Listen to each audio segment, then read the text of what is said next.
it's equal to dl by dt. Now the distance traveled by an object in very small duration of time will be very small, and even if the object's path is along a curve, for very small length this curve can be approximated to a straight line segment.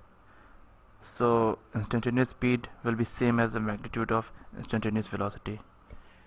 Now let's see how this is possible. So suppose an object travels from point A to point B along some path, and we need to find out the instantaneous speed at some instant t.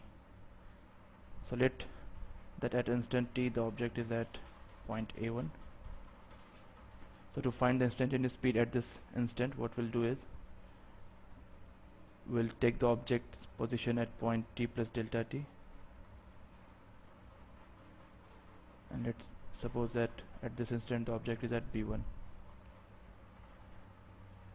So as you can see that if we keep delta t very small, then the length of A1 and B1 would be very small, and even if it's on a curve, we can approximate the segment A1 B1 as a straight line segment.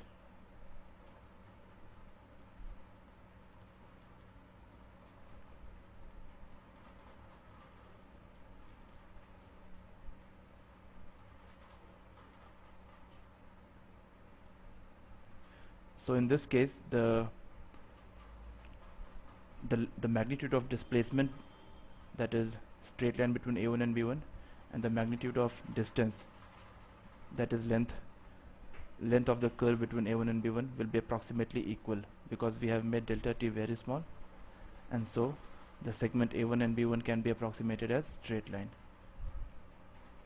So that's why instantaneous speed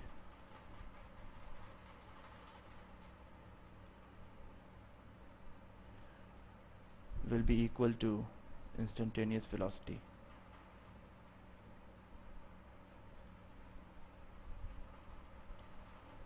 In fact, it will be equal to the magnitude of instantaneous velocity. Now let's define average acceleration.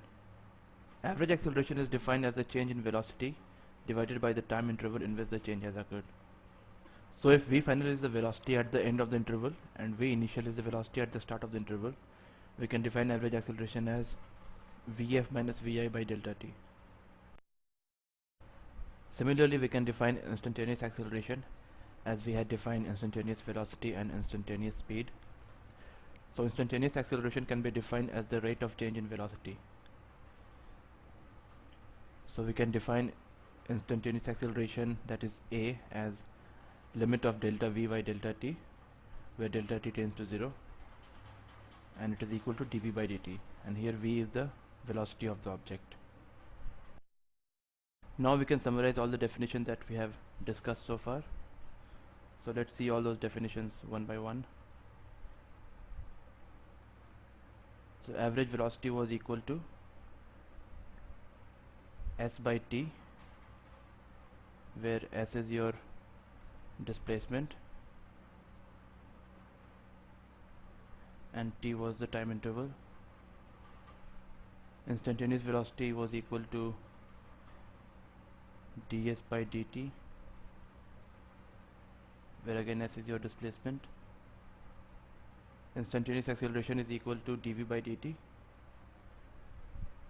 and as we have already seen that v is equal to ds by dt, so a will be equal to d by dt of ds by dt, which is d square s by dt square. So this is one more formula for instantaneous acceleration. Also we can write dv by dt as dv by ds into ds by dt, and we know that ds by dt is nothing but v. So acceleration can also be defined as v into dv by ds.